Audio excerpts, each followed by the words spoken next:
પુલ પાસે વરસાદી પાણી ભરાવાની સમસ્યા યથાવત, નગરજનોમાં રોષ। સોનગઢ નગરમાં આવેલી મુખ્ય સાર્વજનિક હાઈસ્કૂલ સામેના માર્ગ પર વર્ષોથી વરસાદી પાણી ભરાવાની સમસ્યા ચાલી રહી છે। તાજેતરમાં પડેલા પ્રથમ વરસાદમાં જ માર્ગ પર ભારે પ્રમાણમાં પાણી ભરાઈ ગયું હતું, જે બાળકો અને વાલીઓ માટે ભારે મુશ્કેલીનું કારણ બન્યું છે। હાલત એવી છે કે શાળાની બહાર રોડ પર પગ મૂકવાની જગ્યા પણ રહી નથી।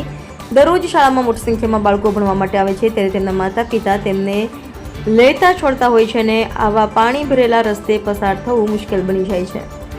સ્થાનિક નાગરિકો જણાવી રહ્યા છે કે શાળાની આજુબાજુના વિસ્તારોમાં સાંજના સમયે વડીલો ચાલવા તથા બેસવા માટે આવે છે, પરંતુ હવે આ વિસ્તાર પાણીથી ભરાઈ જતા લોકોને અવર જવર કરવામાં અશક્તિ અનુભવવી પડી રહી છે।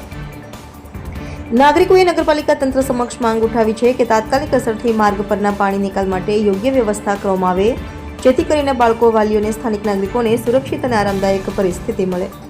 હવે જો નગરપાલિકા તરફથી યોગ્ય પગલાં નહીં લેવાય તો આ સમસ્યા ચોમાસા દરમિયાન વધુ વિકરાળ સ્વરૂપ લઈ શકે છે। રિપોર્ટર હાર્દિક જોશી, સોનગઢ।